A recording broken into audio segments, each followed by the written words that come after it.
Hi, and welcome to another episode of Just Start Programming, the Rust programming language. So, congratulations, we are now um, day 7.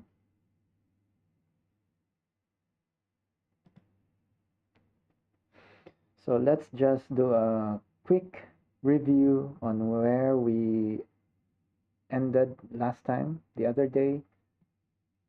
I think we were trying to learn control flow with if let and let else statement. Yeah. So we have this match, and then you have the uh, option value config max, where sum, if it matches sum, then it will use max and it will display max. So if it falls other than sum, so this one will have um, underscore, and then the fat arrow. So it means that aside from sum, it falls under this condition, or it falls under this match, and then it will do nothing. But by doing nothing, so it says here, which is an annoying boilerplate code to add, we can do something better, which is to use if let. So to translate this into if let statement, so you have config max and you have the if statement, but there's a slight difference. So this part here is actually an expression. So the value of config max is binded to sum max,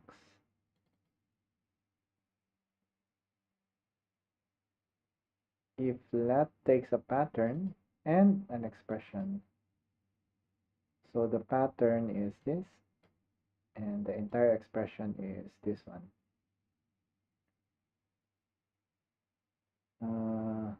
Yeah, so the pattern is sum max, and max binds to the value inside sum. It's inside sum. We can then use max in the body of the if let block. So max, it can be used here, can be printed here. So let's try this one. Let's try this. Let's copy and put it here. Maybe let's just append it here. Control V. Save this one. So this one should display the max is configured to be max. Value literal 3 of U and signed 8-bit. Let's run this.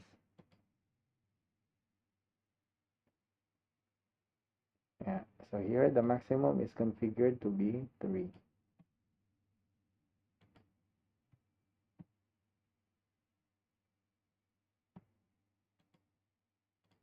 Okay, so let's see other possibilities. Okay, so in this case, if you use match, coin, quarter, state, then other than this, what is quarter state? Quarter state, I think it was in the match. Do we have it here? Quarter state. Oh, we did not have it here. Let's try to add that one. Coin, nickel, dime, quarter. Yeah, it's supposed to be this one.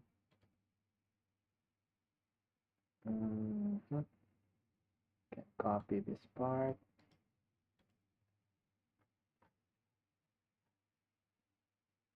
Let's put it somewhere at the top.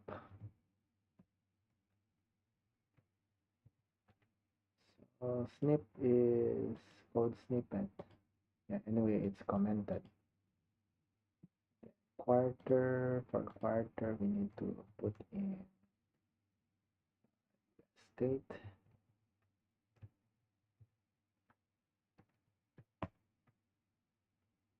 So now this one will complain. We can comment this out for now.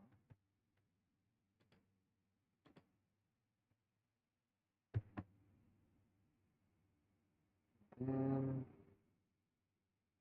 we can comment this out.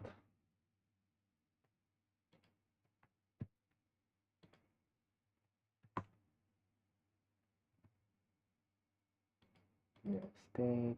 And then we come back here. And let's try to implement this one.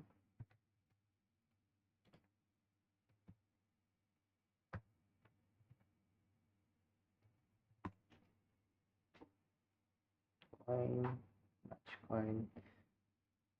So we need to have coin. Where is coin?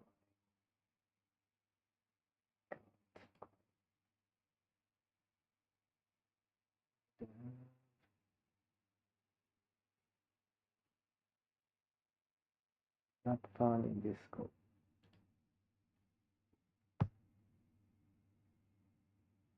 And so instead of penny, let's put it here.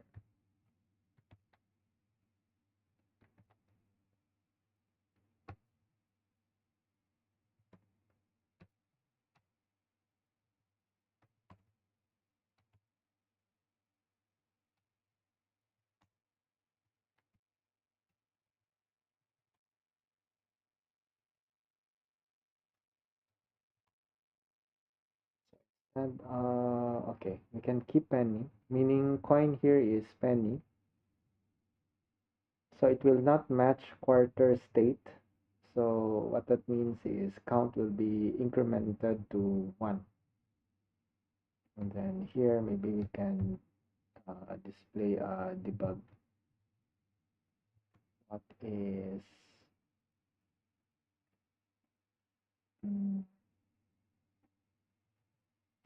count?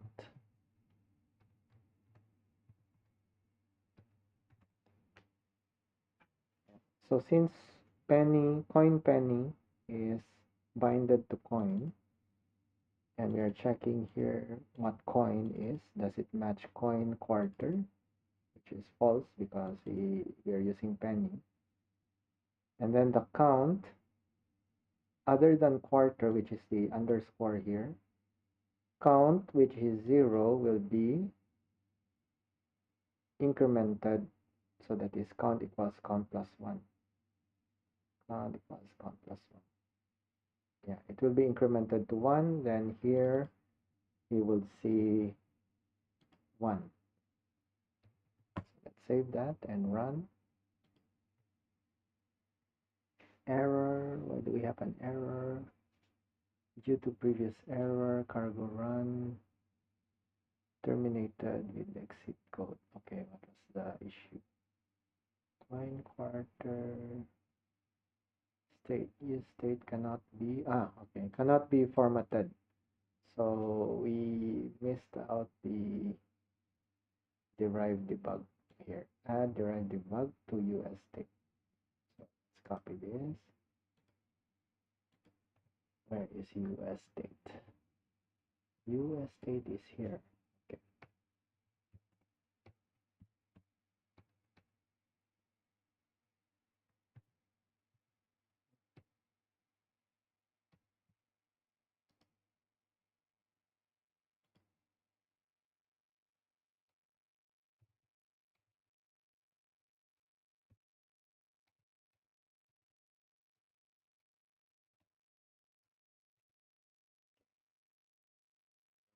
Let's run.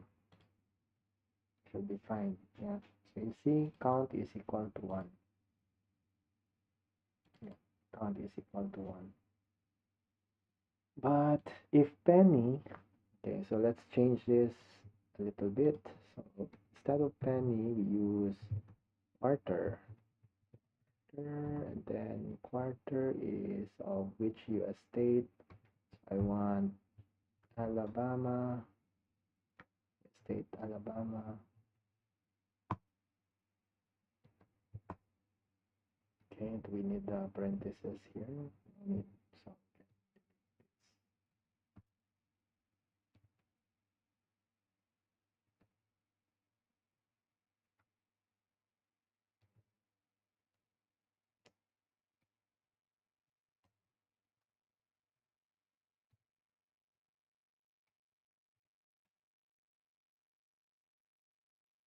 So in this case, it will match quarter, and then it will display the state Alabama. Let's run this one. Yeah, state quarter from Alabama, and count is 0. What if it's not Alabama? Are we allowed to insert something else? This some other state.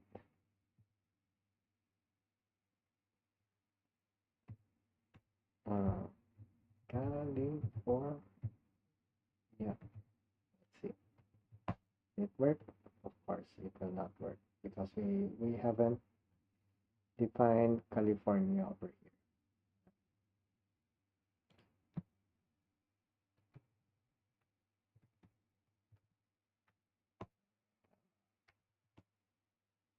Okay. So how can we convert this into if let statement? So this is a review. Let's try to see if we know how to implement this. So if let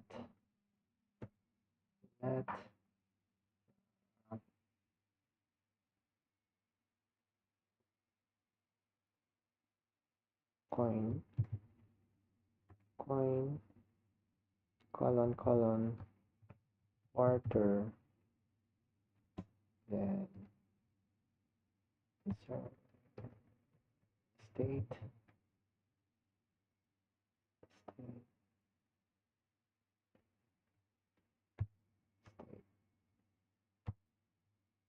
equals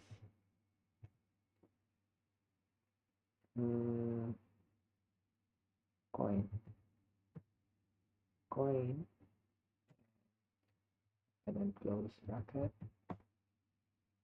and here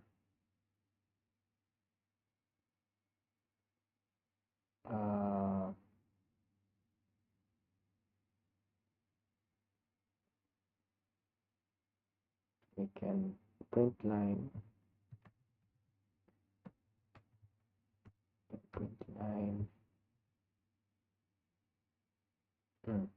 we can copy this one. Let's try to copy this one.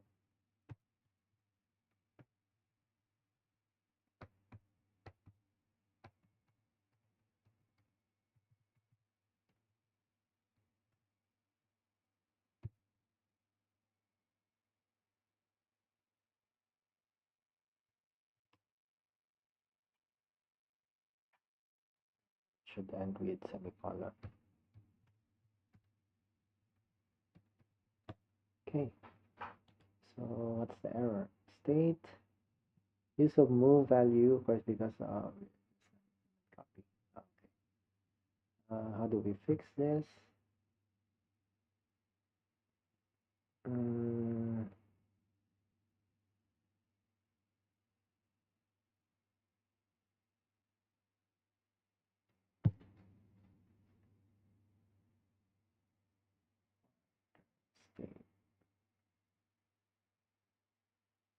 State US state.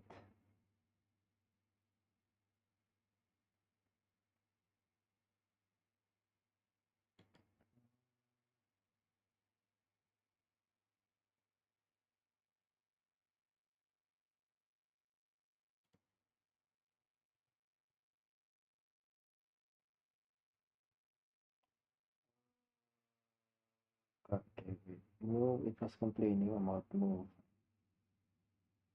Finding value moved here.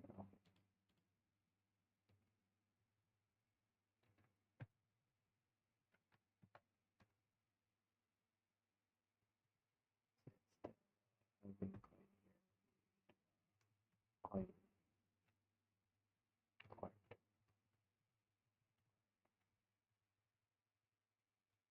quarter,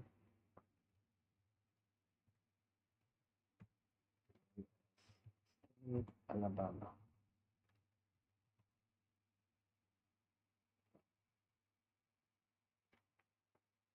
Let's run this one. So state quarter from Alabama. Correct. But what if, so this is if let, I think there's also an else statement here that we can use, because now it takes the form of if then else.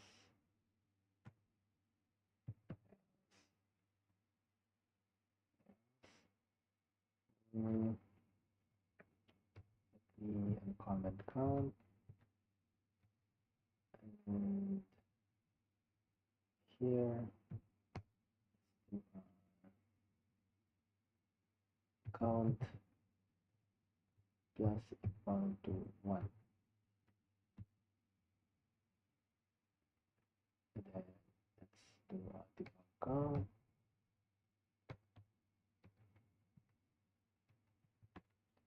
So what we are doing here is, for sure this will print out state Alabama.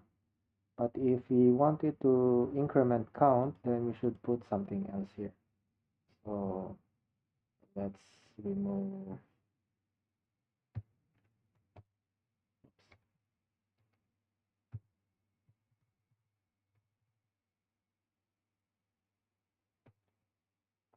coin, then we will insert penny instead.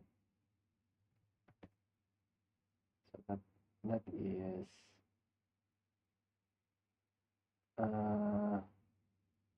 yeah, like something similar to this. Coin penny. So it will not match coin quarter state. So here count will be incremented.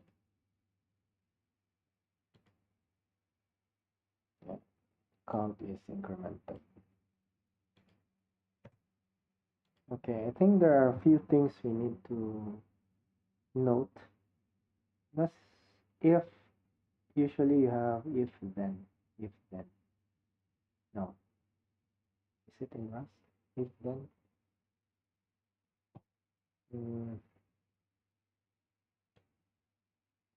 Where was that? Control flow. If I was wrong. It's not if then, but if else, and then you have the scope using the curly brace, so it's still correct. And when you have if else, you don't put the semicolon at the end, so that is also similar to if let.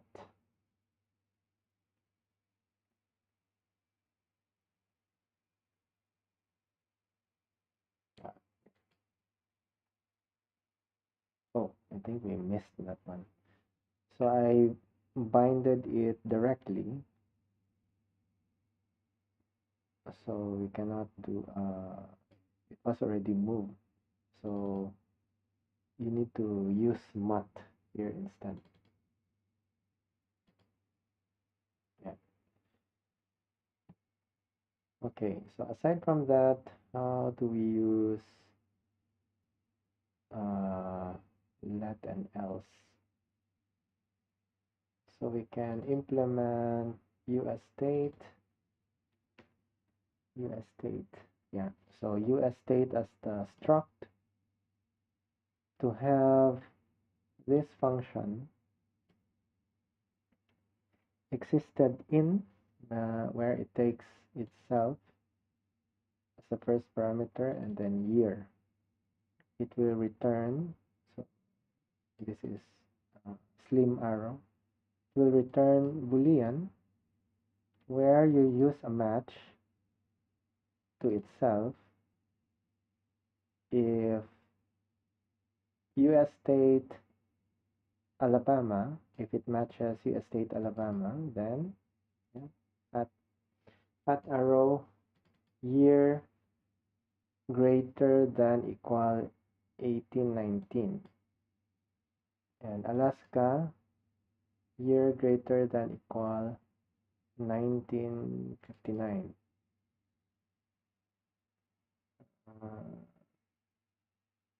Does it do anything?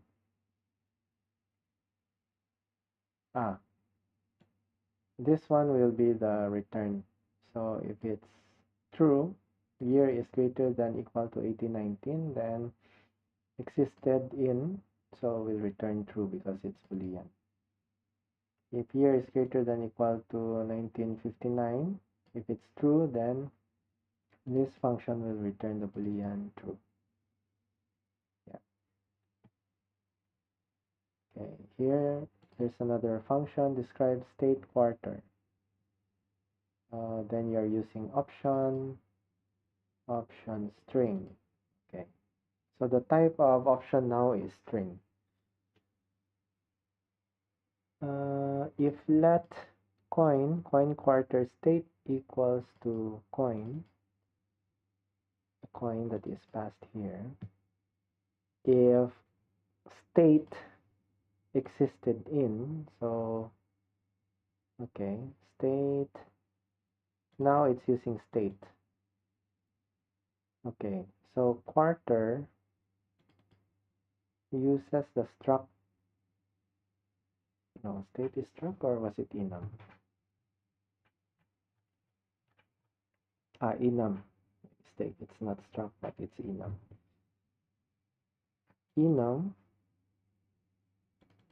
and then it will use this function existed in 1900. So 1900 is the year. 1900 is, of course, greater than any of this. So it will return true. So if it's true, then it will display this. If it's false, it's relatively new.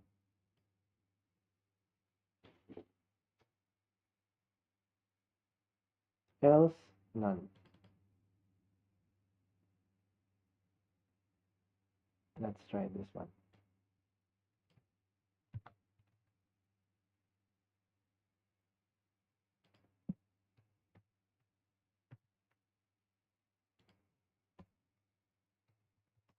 Let's copy that, and then this one.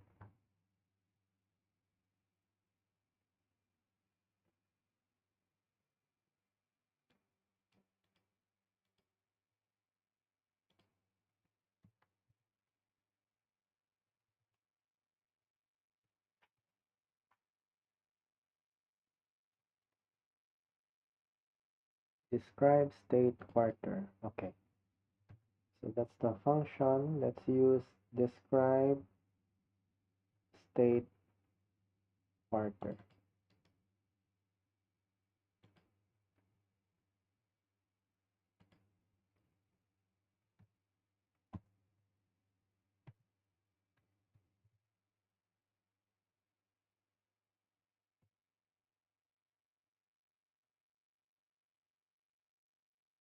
So it will take in coin.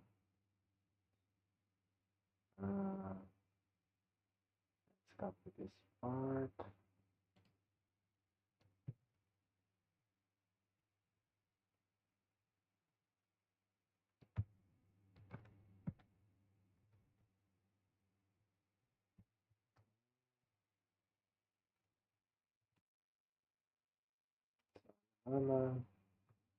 Then what else? Coin. US state existed in 1900.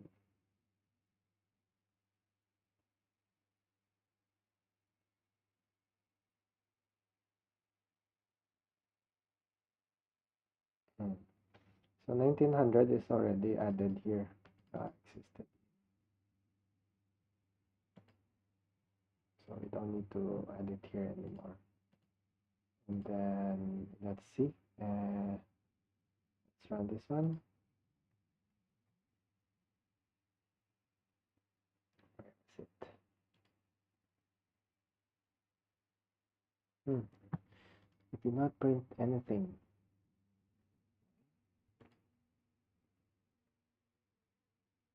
Describe state quarter coin, net coin, US state plus coin.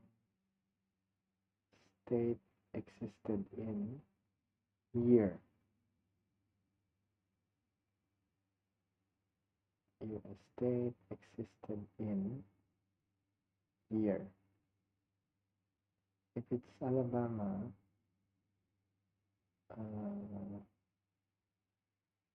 no, what is it? Format is what? I think format is something new.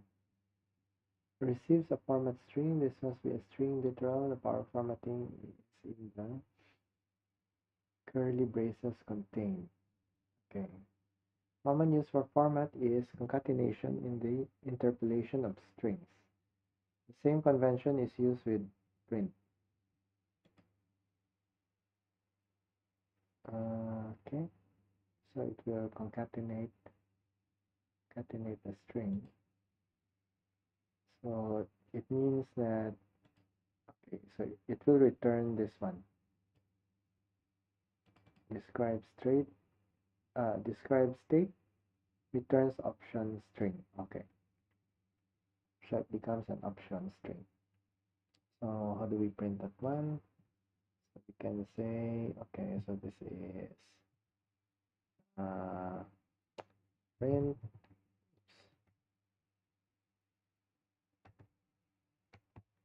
print line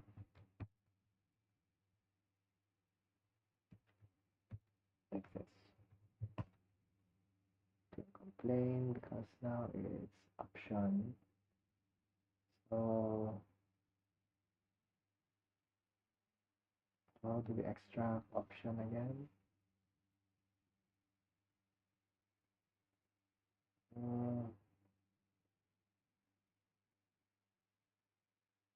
It's,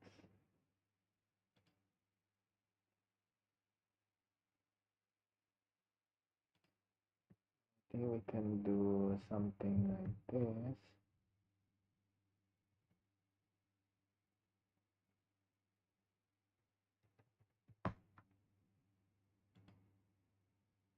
Pretty print.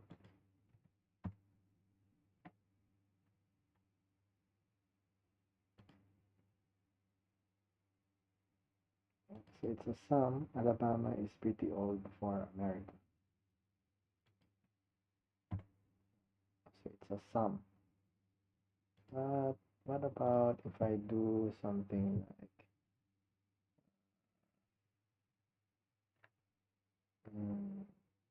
delete this part?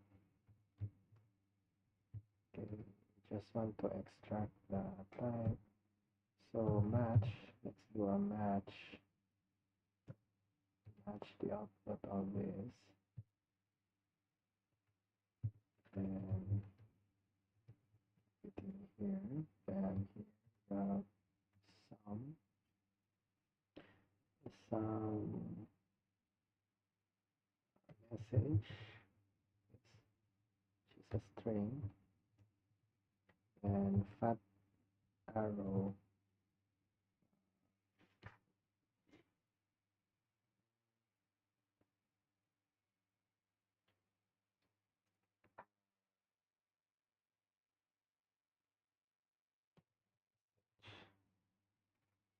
This.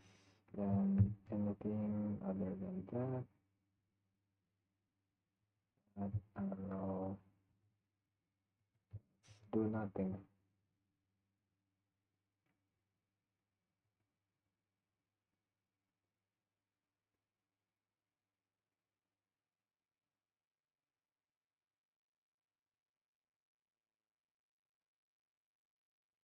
Here you put a print line.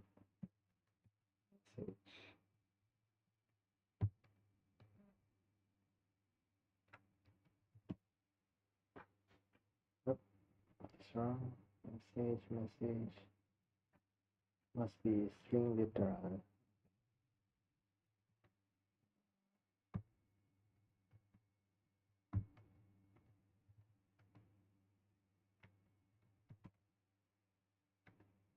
Okay.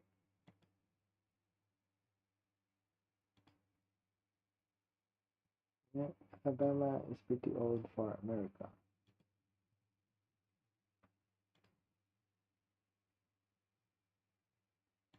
So we can also change it to if let. So if let describe barter coin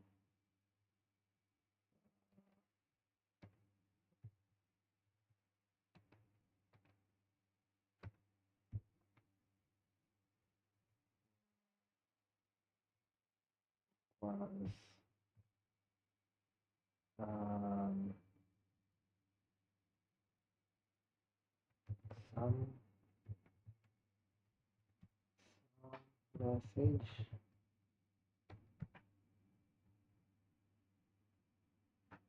Okay, then print, print line. Okay,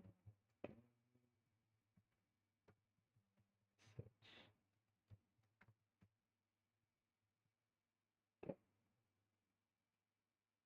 So if there's some message because of this coin, it will print it out here.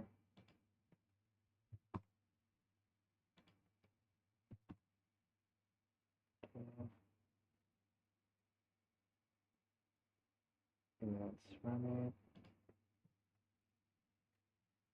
Oops, there's an error not found in this code.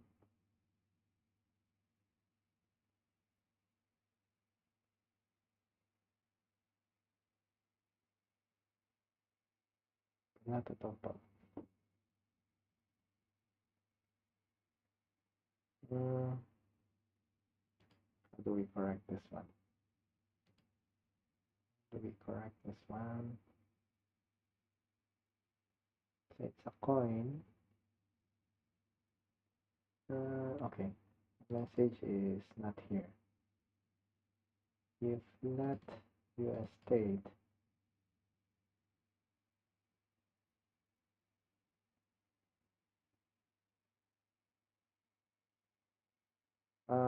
okay, let's remove this one.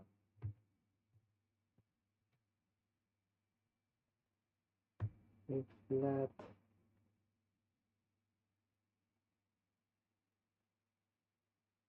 I want to extract message, so how do we do that? State is here. This one is returning option string. Option string. So can I say this is some?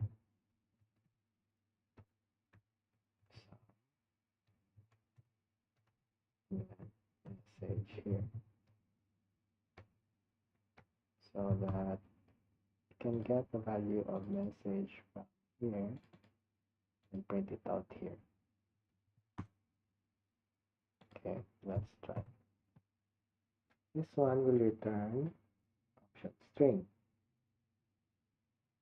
So we need to match one of the option, which is sum. If it equals to sum, we extract the message, which is string, and print it here. Okay. Let's run. Yep, that's correct. So we got it right. Alabama is pretty old for America. Yep. I hope you guys understood that. If not, maybe just go back to the replay of this video and pause it for a while and try to understand what we have done here. Okay, so I think that's about it for control flow with if let and let else. We tried let else. Okay, let else is none other than something like this. Can do something like this.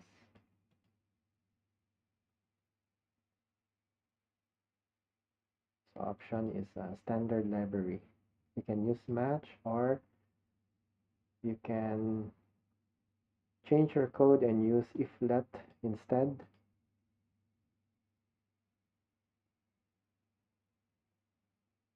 Yeah, so depending on your preference, for me I think it's more practical if I use the if let statement. Yeah, but it's up to you.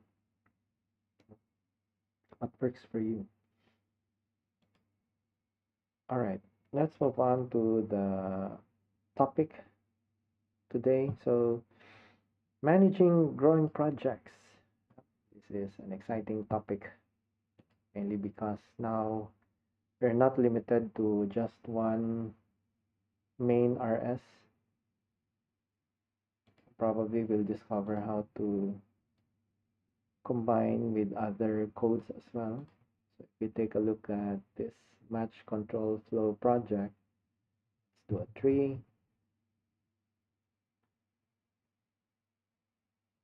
So you just have source and just one main.rs file here.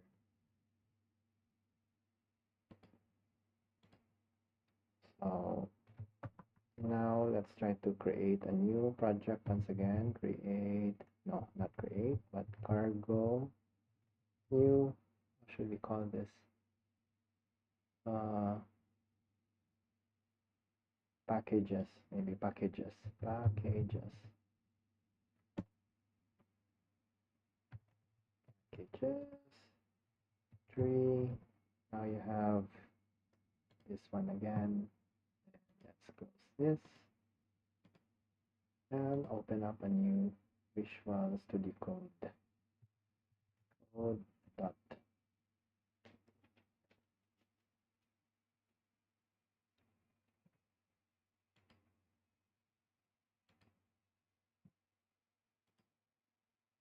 Yeah, so we have the template hello world once again to start.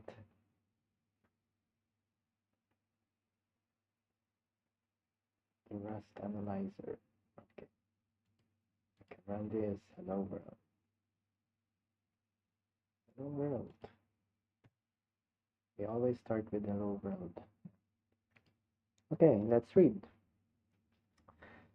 As you write large programs, organizing your code will become increasingly important.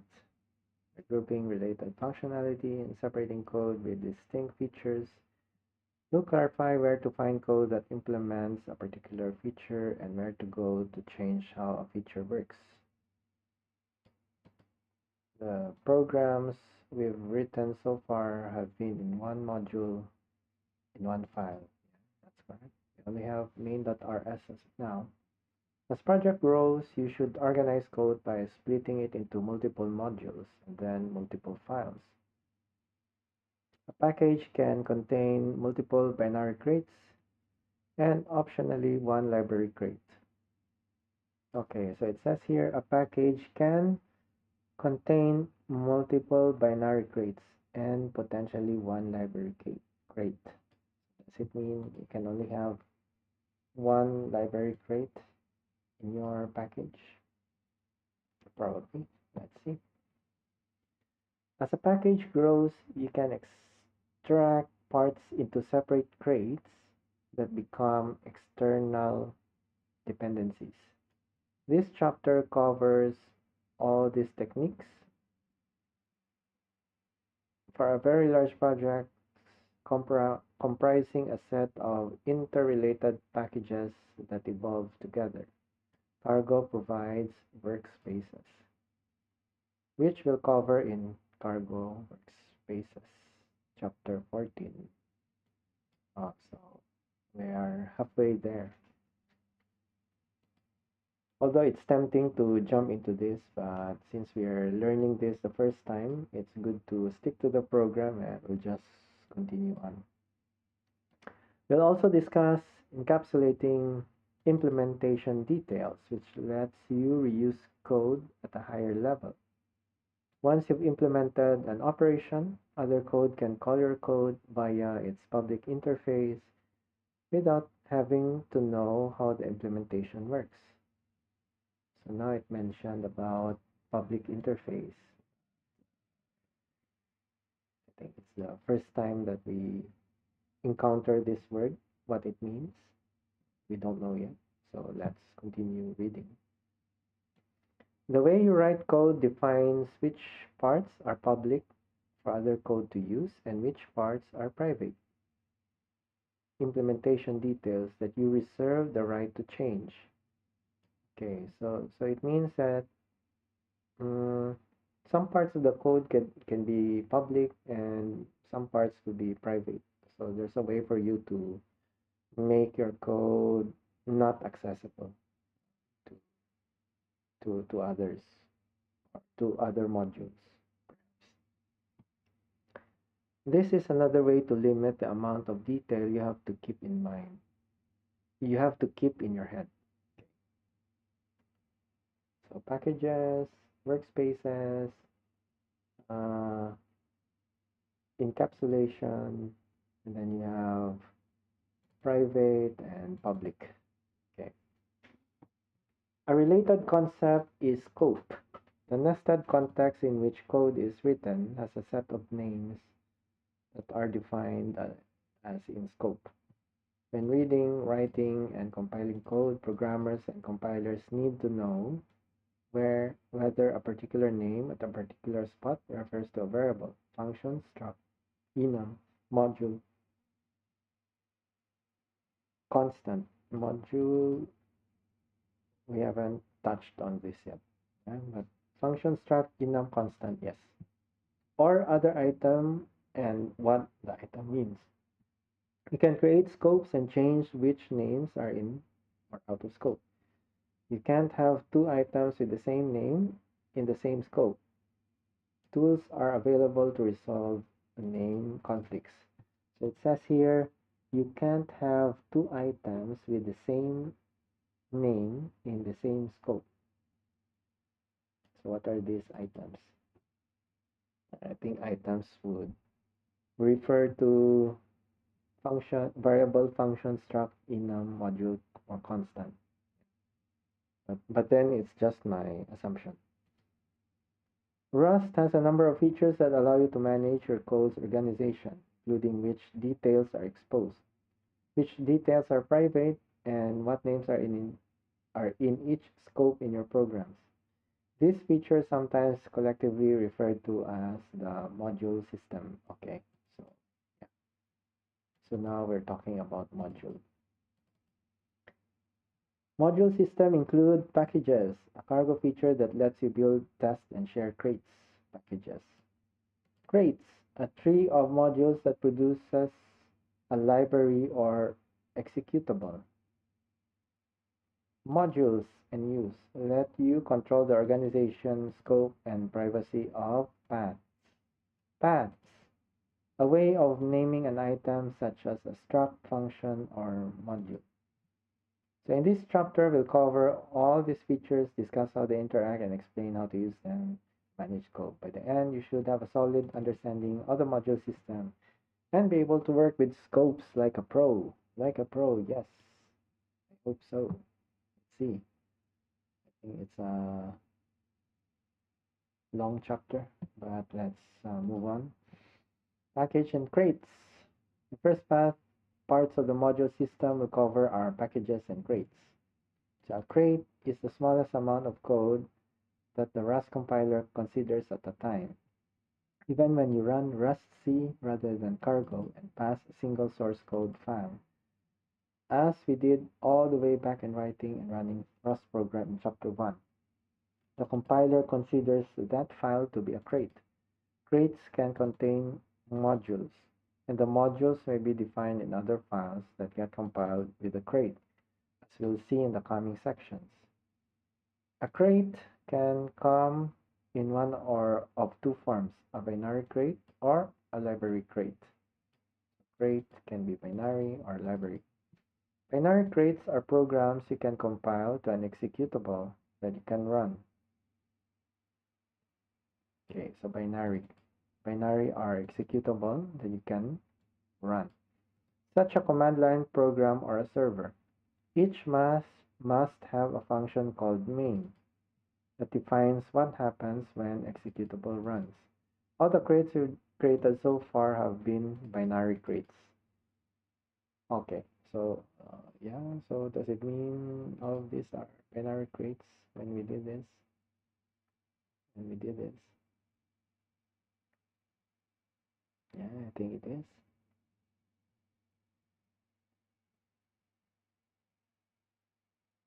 Match control. So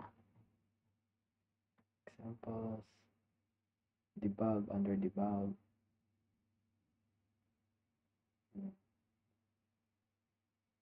Match control flow. This match control flow. Match control flow is the executable. Maybe let's inspect. Let's go back to match flow, and then you have set match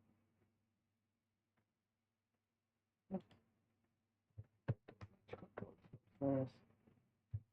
Target, debug. So here I know that this is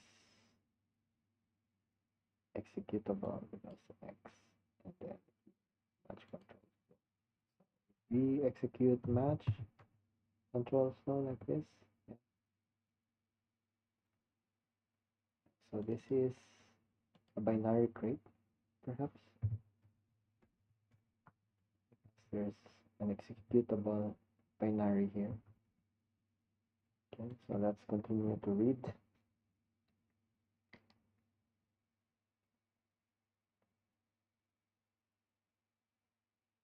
Yeah, each must have a function called main. Must have a function called main. Yeah, so function main, and then the main.rs main. I think it's referring to function main. This one, it's the entry point. What happens when executable runs? All the crates we have created so far have been binary crates. Yeah. Library crates don't have a main function. So that's one of the difference. And they don't compile to an executable. Instead, they define functionality intended to be shared with multiple projects. For example, the rand crate we used in chapter 2. Okay, let's see, where's our rand crate? I think we had it here somewhere. Well, I think I should have organized this according to chapters. Guessing game. I think it's under guessing game.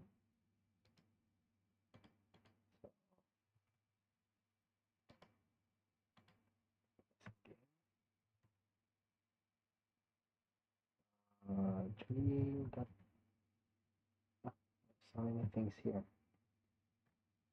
Graph, split, byte, zero copy, rand. Okay, so rand is here. Rand core, rand. I think it's referring to this one.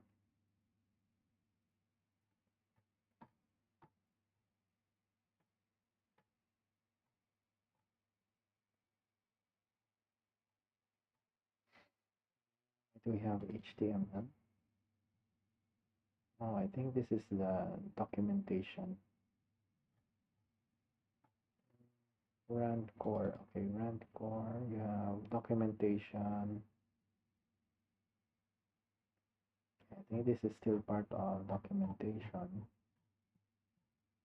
Rand. Mm,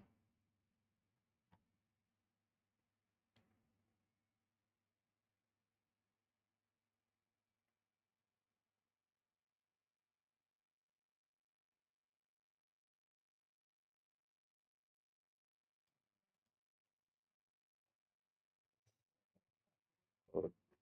Visual Studio Code. Let's see.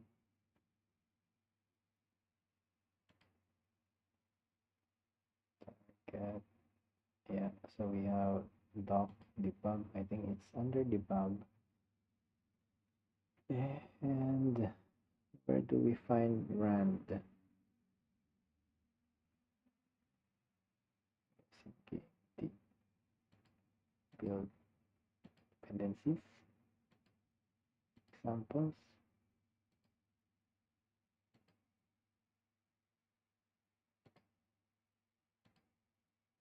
Uh, where's our main?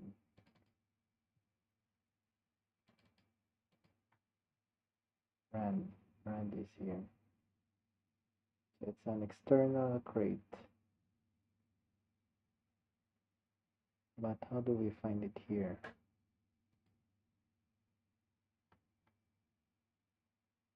Don't know. Let's go back to the documentation.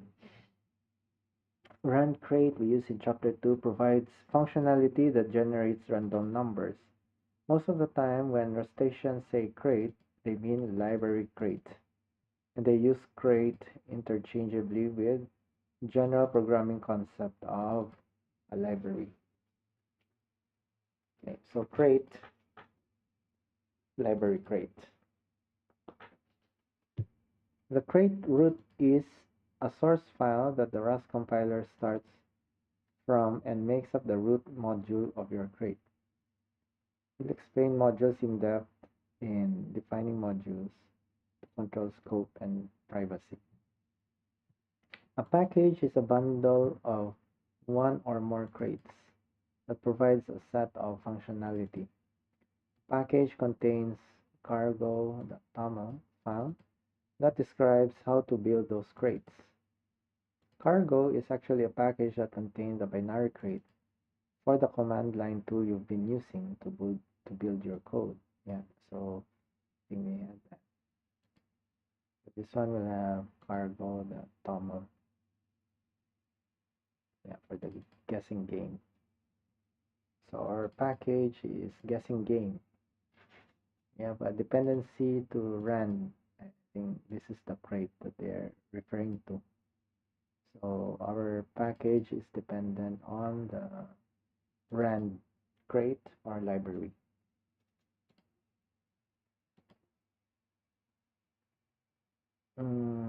Other projects can depend on the cargo library crate to use the same logic the cargo command line tool uses. A package can contain as many binary crates as you like, but at most only one library crate. A package must contain at least one crate, whether that's library or binary crate. So yeah, so this is package. So this is one crate at least.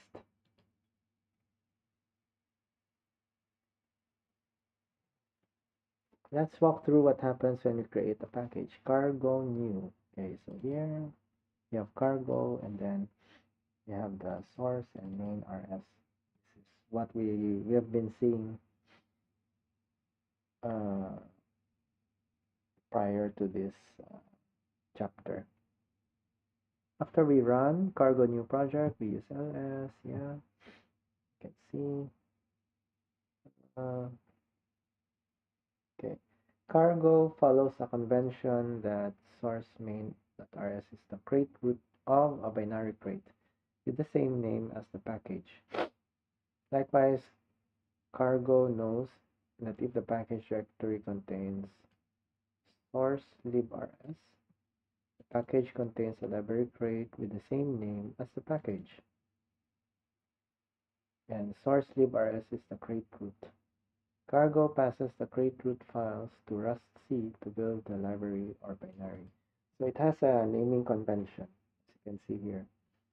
So if it's a binary crate, main.rs, and it will follow the package name. So the executable for main.rs would be my project. But if the package contains a library crate with lib.rs, so that's the difference, main and lib. So main is binary, lib is the library or the crate. Cargo passes the crate root files to RASI to build the library or binary. Here we have a package that contains main.rs. Binary crate would be named my project. Package contains main.rs and lib.rs. It has two crates, a binary and a library, both with the same name as the package. Package can have multiple binary crates by placing files in source bin directory. Each file will be a separate binary crate. So the question here is, in main.rs you have the main function, but what do you have in lib.rs? What happened? Okay. Mm, let's do an experiment. So let me close this and then let's come back to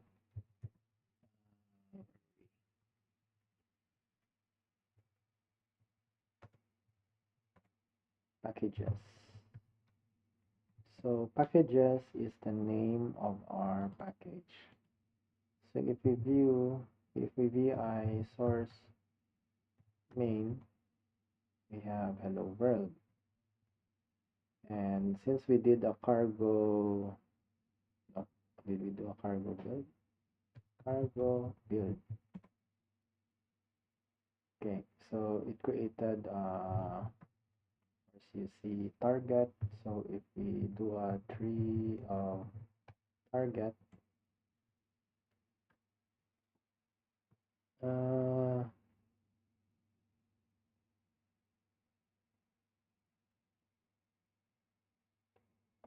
so I created packages as the binary because we name our project as packages, and it will call function main, which is to print the hello world. So what I wanted to try, if we have touch rs here, I will just do nothing here. So it's a comment.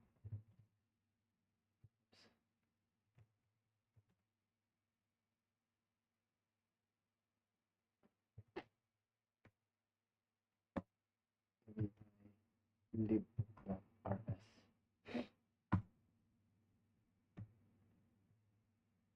Do nothing.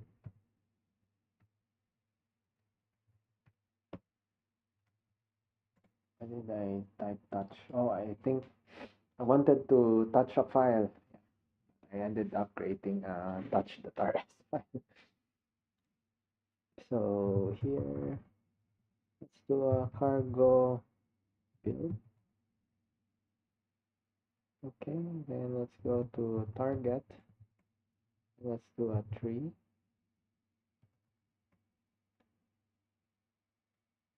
What happened here?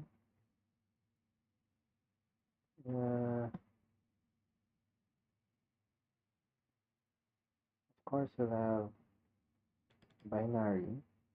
I think now we have package.d. Let's compare it to the previous one. Oh, package.d is also here. So what's the difference?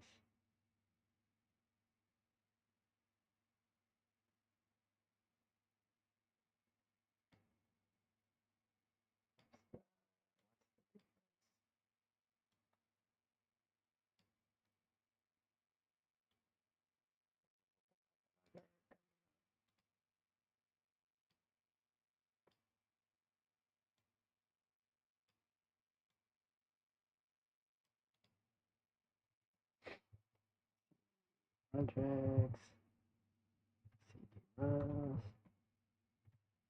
cds, 3.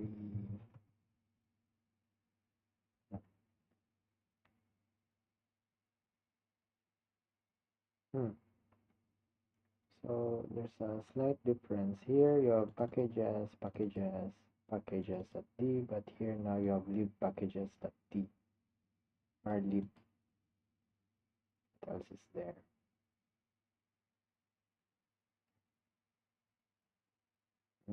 Here, build dependencies. Of course, you have librs here.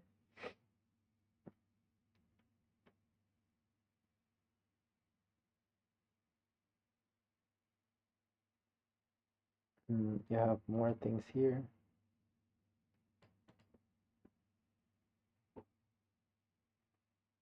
Can we look at cargo.toml?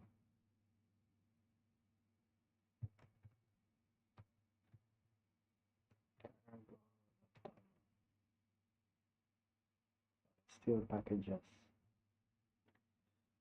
Okay, maybe let's continue reading.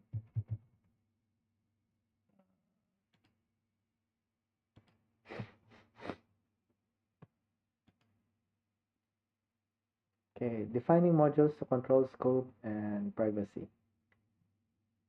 This section will talk about modules and other parts of the module system, namely paths, which allow you to name items, the use keyword that brings a path into scope, and the pub keyword to make items public. We'll also discuss as keyword, external packages, and the glob operator. So we are introduced to these keywords: use, pub, as. Modules cheat sheet. Before we get to the details of the modules and paths, here we provide a quick reference on how modules path, the use keyword, and the pub keyword work in compiler, and how most developers organize their code. We'll be going through examples of each of these rules throughout this chapter, but this is a great place to refer to as a reminder of how modules work. Start from the crate root. When compiling a crate, the compiler first looks in the crate root, usually source librs for library crate or source main rs for a binary crate for code to compile. Declaring modules. In the crate root file, you can declare new modules. Say you declare a garden module with mod garden. The compiler will look for the module's code in these places. Inline. Within curly brackets that replaces the semicolon following mod garden. In the file source garden rs. In the file source garden mod.rs. Okay, so this is how you declare a garden module, mod garden, and then it expects you to have it inline within curly brackets that replace a semicolon. I think at this point it's difficult to visualize this, so let's skip that for now. In the file, so there's another rs file here named garden, or in the file I think this is a directory and mod.rs. This is how you declare modules. How about declaring submodules? In any file other than the crate root, you can declare submodules. For example, you might declare mod vegetables in source garden rs. Okay, this one is probably inside main.rs, while this one is inside garden.rs. The compiler will look for the submodule's code within the directory name with the parent module in these places. So now you have garden, and then vegetables.rs. Or you have vegetables mm, directory, and then you have mod.rs. Yeah, so it follows this pattern.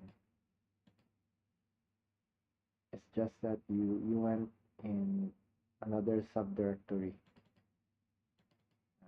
in garden.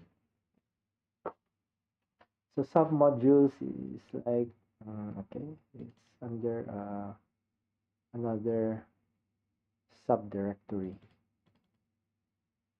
So you can have it explicitly as vegetables.rs, or you create another subdirectory and follow the naming convention, which is mod.rs.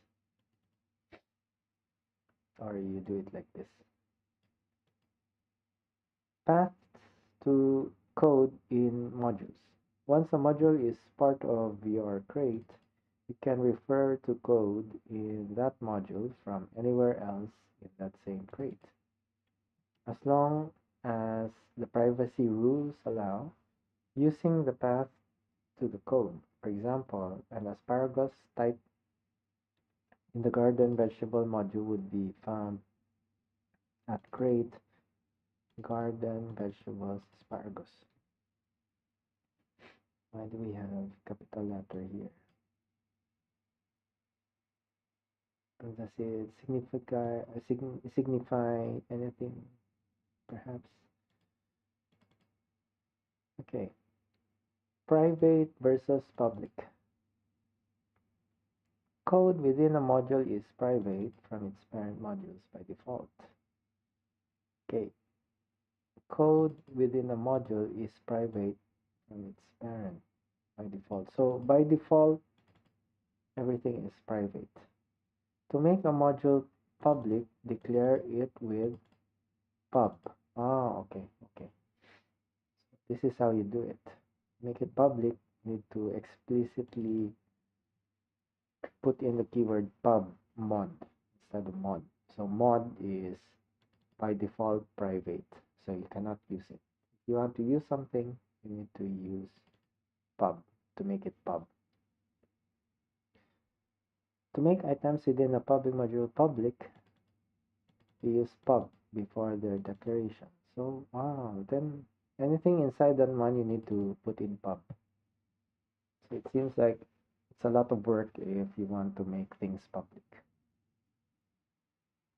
The use keyword within a scope, the use keyword creates shortcuts to items to reduce repetition of long paths in any scope that can refer to. So crate, garden, vegetable, asparagus. So the colon here uh, represents scope.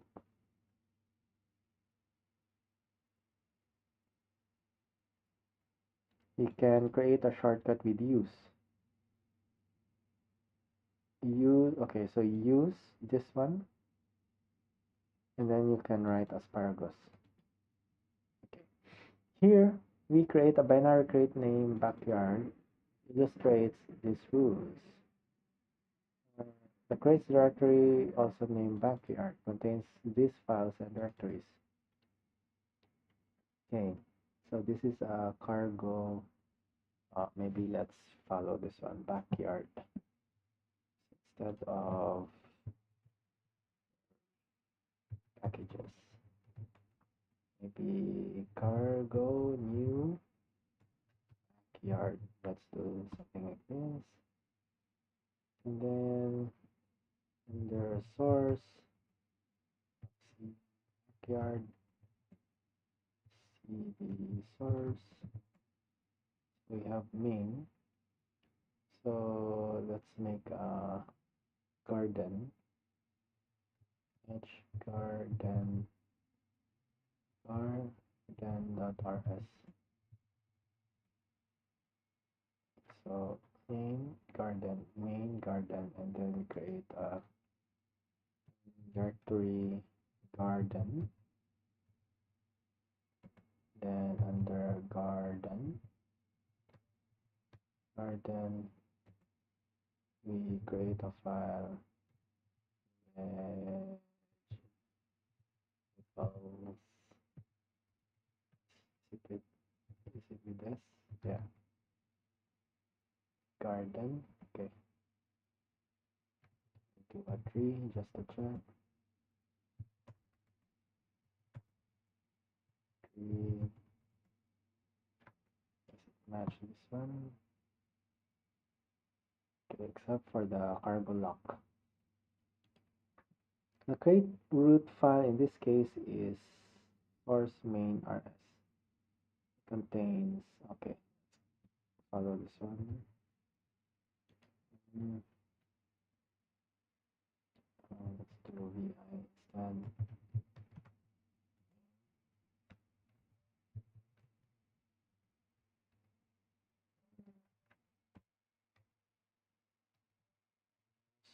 Create, not create, use create garden edge demos.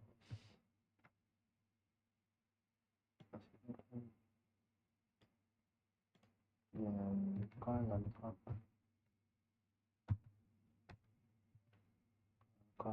asparagus. Create garden vegetables colon asparagus. Then here pub mod garden. So it's a public module garden.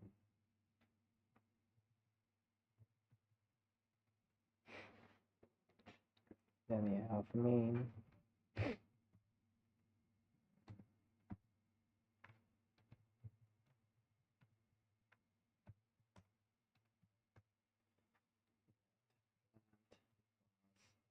Asparagus. Okay, then here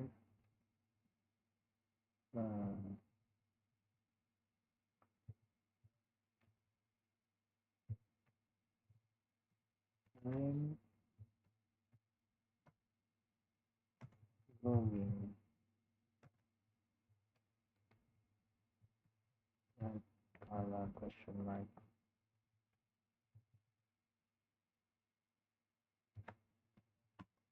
This one. Mod garden has a compiler to include garden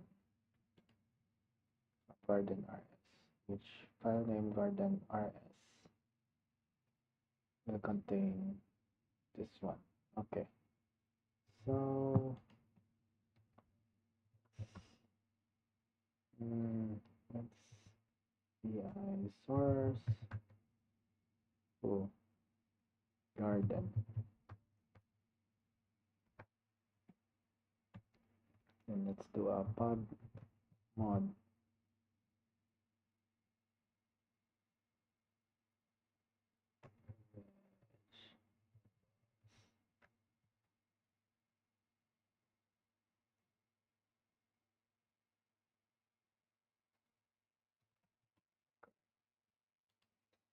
here. Pub mod vegetables means the code in source garden vegetables is included too.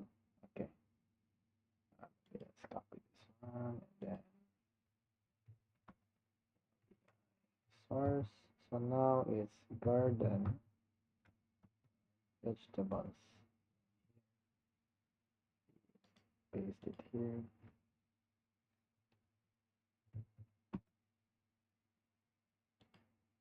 Now let's get into the details of these rules and demonstrate them in action. Grouping related code in modules. Modules let us organize code within a crate for readability and easy reuse. Modules also allow us to control the privacy of items because code within a module is private by default. Private items are internal implementation details not available for outside use. Okay, so private. Internal implementation details not available for outside use. You can choose to make modules and the items within them public, which exposes them to allow external code to use and depend on them. As an example, let's write a library create that provides functionality of a restaurant. We'll define the signatures of the functions but leave their bodies empty to concentrate on the organization of the code rather than the implementation of a restaurant. In the restaurant industry, some parts of restaurant are referred to as front of house and others as back of house. Front of house is where customers are. This encompasses where the host seat customers, serves, take orders, and payment. And the bartenders make drinks. Back of house is where the chefs, cooks, works in the kitchen. Okay, back of house is the kitchen. Dishwashers clean up and managers do administrative work. Oh, so just like in programming, back end and front end. To structure our code in this way, we can organize its function into nested modules. Create a new library named restaurant by running cargo new restaurant lib. Okay. This is something new. Dash dash lib. So maybe let's close this one.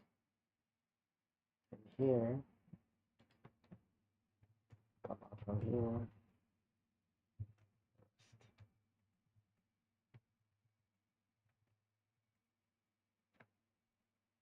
And issue that command cargo new restaurant lib. Okay. Then enter the code in listing into source lib. Okay. So I think this one will automatically create lib.rs. So let's see. cd front of house. What is the restaurant? 3. Yeah. So it did not create a main, but it created lib.rs. So if we edit lib.rs, oh, what is this?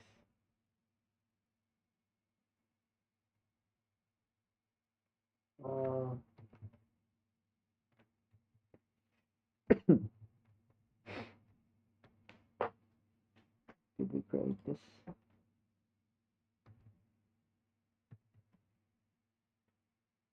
We are under restaurant. And I think the dash dash lib automatically created that one. Okay, so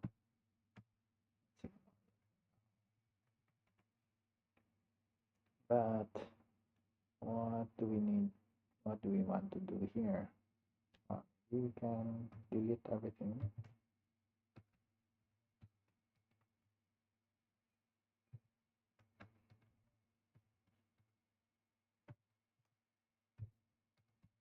And we type in mod front house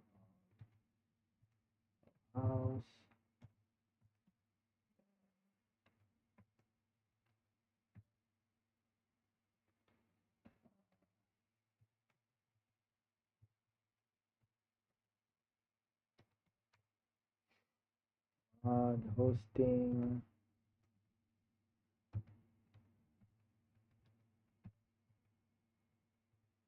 and add to list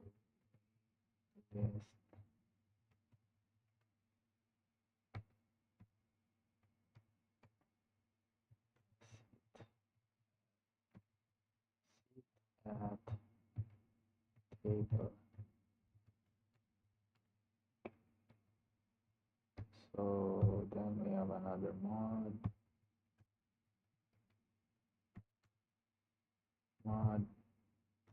serving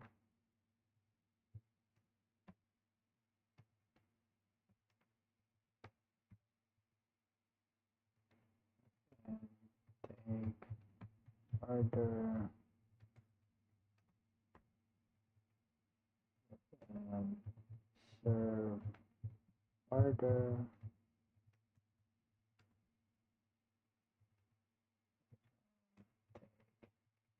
payment. I'm not sure if it matters if you have a space or not. Let's write this for now.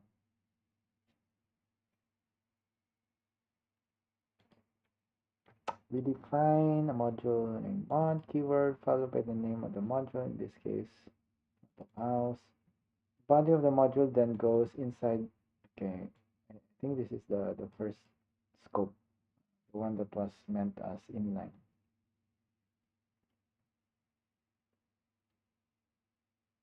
Hosting and serving. So we can put everything inside hosting and serving.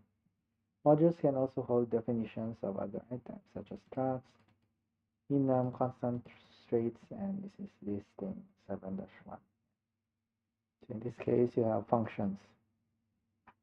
By using modules, we can group related definitions together and name why they're related. Programmers use this code, can navigate the code based on the groups rather than having to read through all the definitions, making it easier to find definitions relevant to them. Programmers adding new functionality to this code would know where to place a code to keep the program organized. So front of house, hosting, so these are the functions, and serving, these are the functions. Earlier, we mentioned that main RS and libRS are called crate roots. The reason for the name is that the contents of either of these two files form a module named crate. At the root of the crates module structure known as the module tree. Okay, so crate, let's try to inspect tree.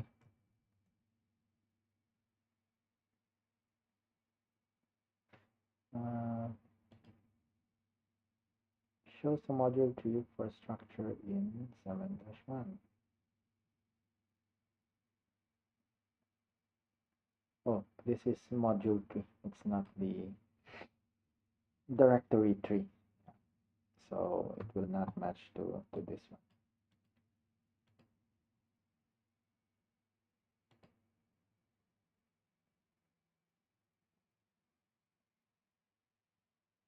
This tree shows how some of the modules nest inside other modules. For example, hosting nests inside of front of house, and hosting and serving are siblings. Okay. If module A is contained inside module B, we say that module A is a child. A is contained inside of B, so A is the child.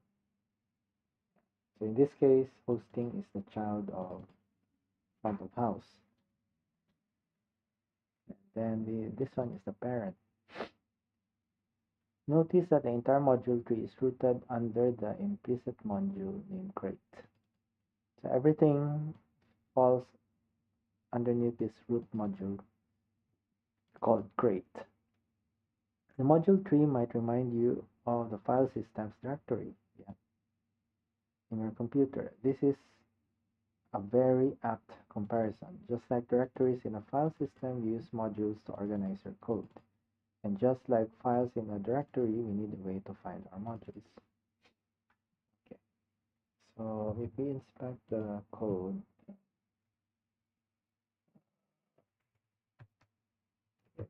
RS. Oh, we did not.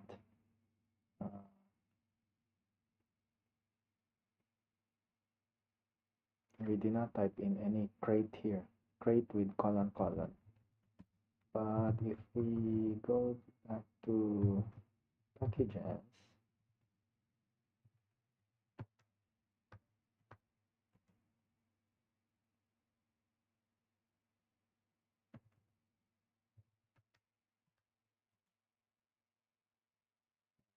we did not type in anything as well. What happened? No. AI source. nothing. Oh, we did not save that one.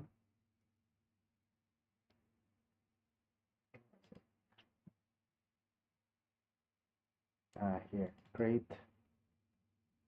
Oh, it was backyard. Okay, backyard. So the root is great, but we are in the main RS.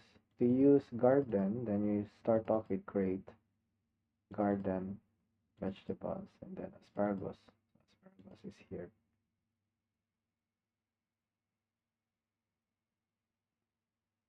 Hmm.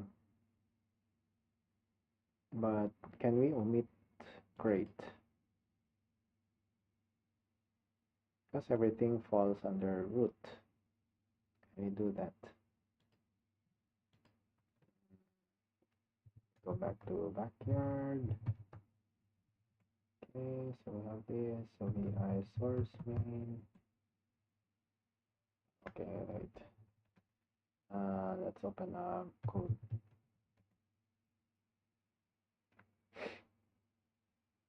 Let's see if it will complain. So can I remove applies and then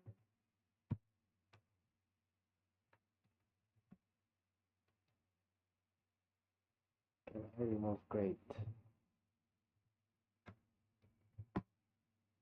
Ah, it works. Can remove great.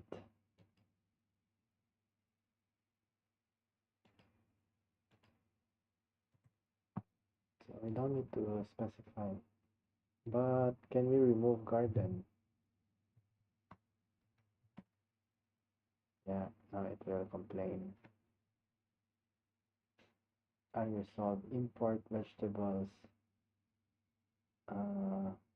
Yeah, so it doesn't know where to get vegetables. Import.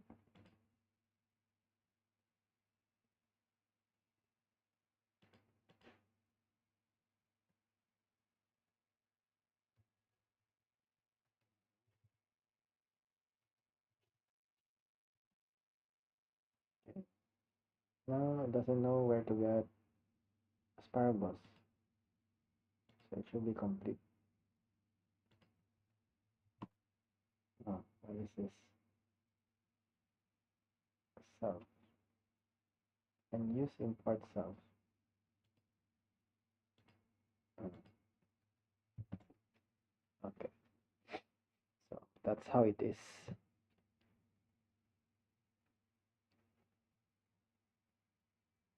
Okay, let's move on. Paths for referring to an item in the module tree. To show us where to find an item in the module tree, we use a path in the same way we use path in navigating a file system. To call a function, you need to know its path. An absolute path is a full path starting from a crate root. For code from an external crate, the absolute path begins with the crate name. In the code from the current crate, it starts with the literal crate. A relative path starts from the current module and uses self. Oh, maybe that's why we saw self earlier. Self super are an identifier in the current module. Both absolute and relative paths are followed by one or more identifiers separated by columns. Okay.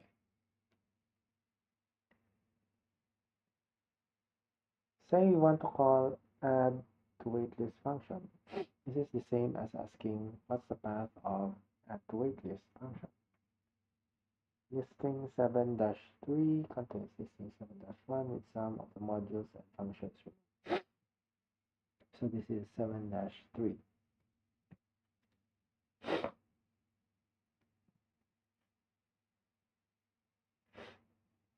Okay. We'll show two ways to call add waitlist function from a new function.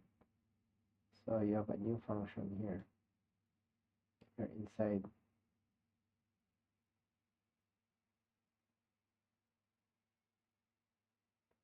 lib.rs. Mm, so to call at the wait list, you need to have create, colon, front of house, hosting, and then at the wait list, absolute path. So it starts with create. But if it's relative path, starts with, okay, because this function is already within this one, so you can start with front of house, hosting, at the wait list. So it just omitted the create. I think create in this case is a keyword.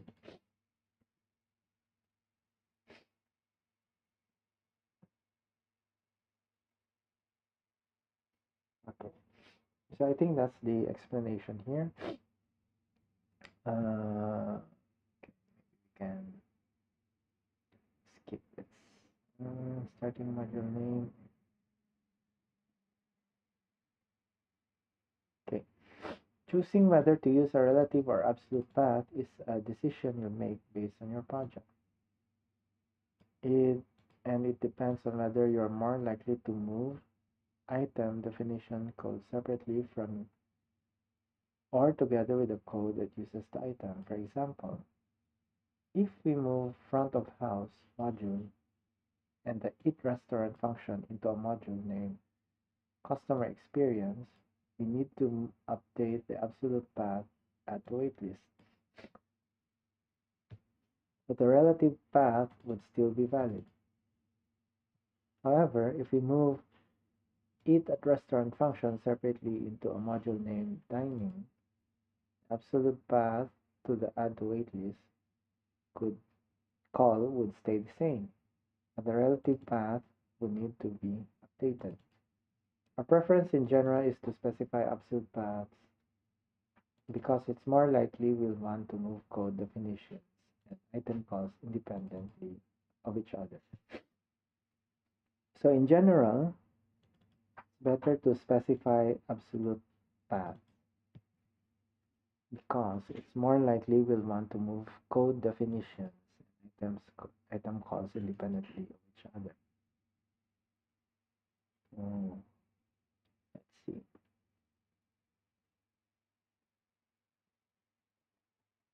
Where was the implementation? It's the implementation here.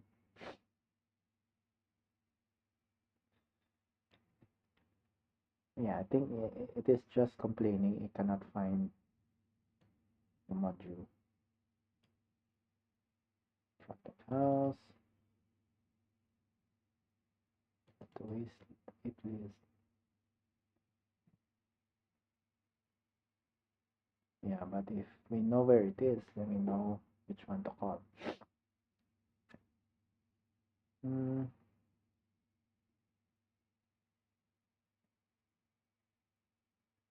let's see.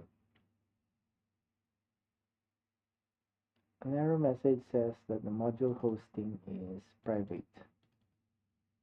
In other words, we have the correct paths, okay, hosting module, and the add to waitlist function. But Rust won't let us use them because it doesn't have access to the private sections. In Rust, all items are private to a parent module by default. If you want to make an item like a function struct private, you put it in a module. Items in parent module can't use the private items inside child modules. Oh, okay. So that's the reason behind it. So the deeper you have a module, it's a way of hiding their private implementation. But items in child modules can use the items in their ancestor modules. So it's like going down the hierarchy, from what I understood. Going down the hierarchy, we have some diagram here.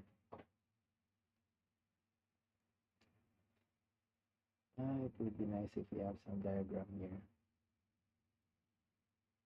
Let's see.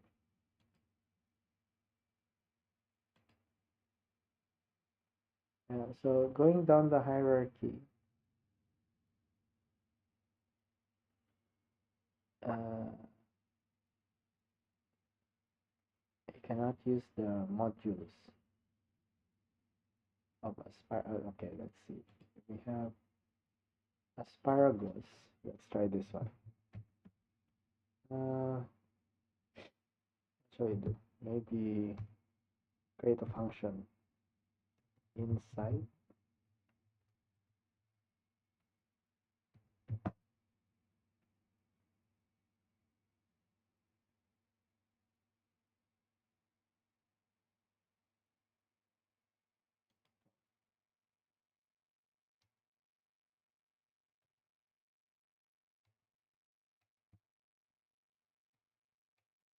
Because it's a struct, so we need to do impl asparagus.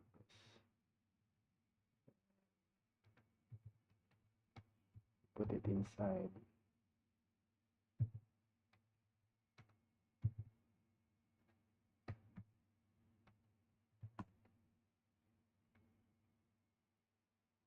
Okay. Then we come back here. It says now we have asparagus plant. Can we execute plant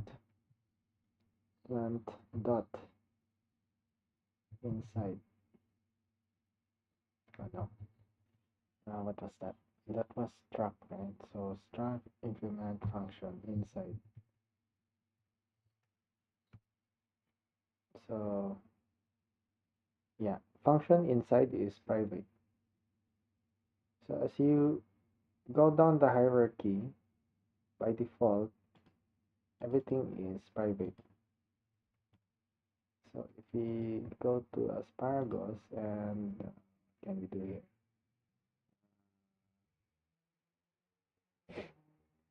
Can we do pub here? That work? So main rs.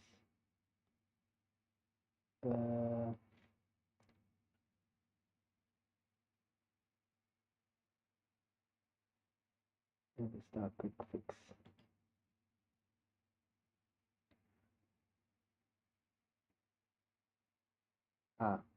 It's an associated function. Uh,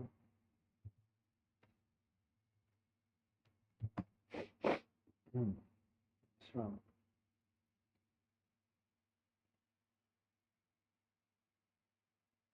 Unresolved cargo plant.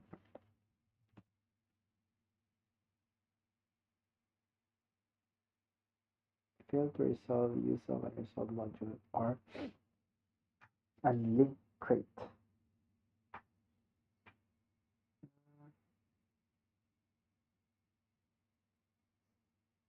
Use cargo at plant and add it to your cargo tunnel. Why we didn't have this before? Right. I know it's going to be a function.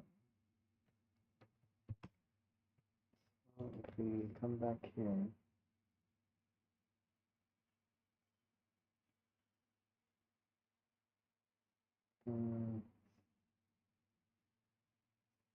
this is correct. But why does it complain?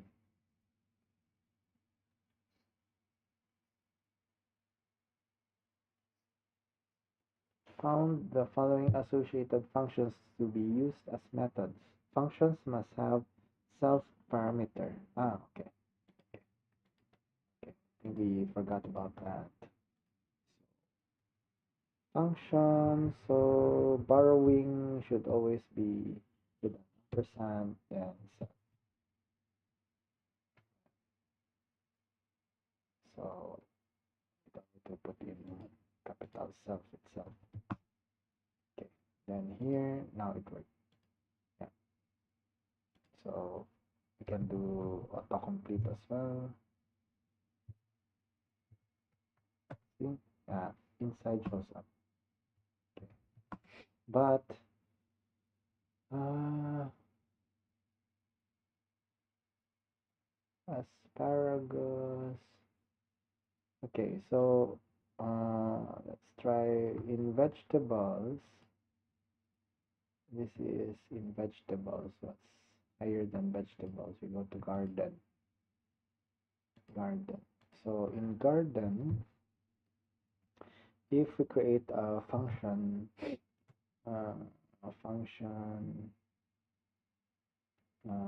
harvest, Har harvest. Let's try harvest.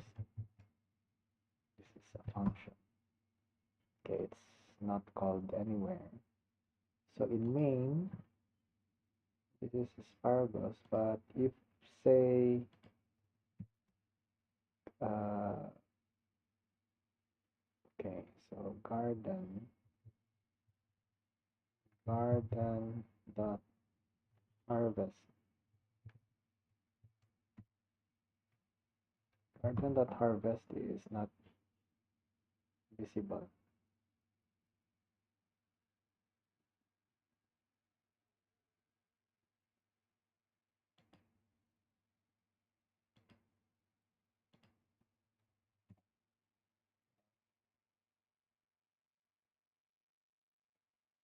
Function harvest is private.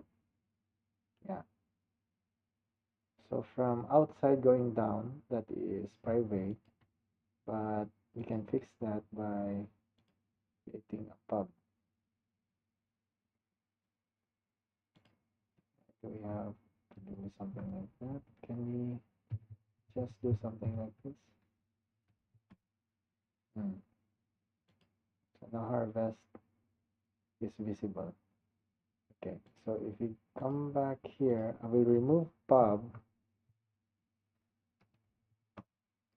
and then of course this one will complain, so let's this out. But it says that if you are down in the hierarchy, you can call maybe here. Let's do the implementation for this one.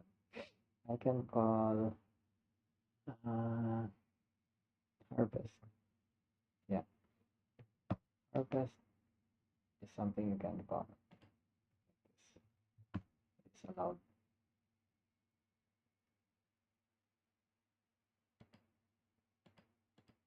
Okay. So I hope that is clear. Yeah. Maybe let's end here for now and continue with this stuff.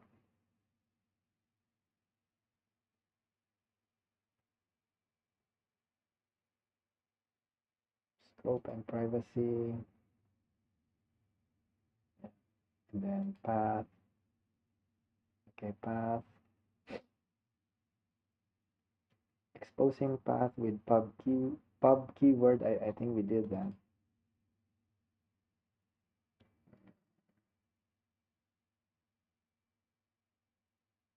Yeah, we just put pub in front of it.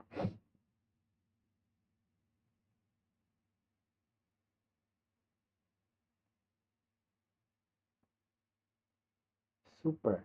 Okay, maybe we will explore super um, tomorrow or the next day. Yeah. All right, so I hope uh, you learned something together with me. So just like you, I'm a beginner to Rust as well. So that's the reason why I go through every inch, but majority of the documentation and try to understand it. And try it out here also in the code. Yeah. And do some experimentation what works or not. And hopefully as I discover things, I'm sharing that exact same discovery with you as well by watching my video, and I hope you learned something from it. So for those of you who joined me all throughout the 7 days uh, episode of this video, Congratulations to you guys. Yeah. Um, there's no secret here. So what we're trying to do is you try to imagine you have a programming buddy. So I'm your programming buddy. Well, you are my programming buddies. It would be nice if you can put in some comments while I'm doing this, so that we can also speed up the learning process together. And as we go through the different chapters, for sure, it's the long way of doing it, but the lesson that we will be learning here, for sure, we will retain most of the information. So we're doing it the hard way. So congrats to you guys for accompanying me this first week of just go in, just program, learning Rust. Thank you, and hope to see you in the next video. Bye for now.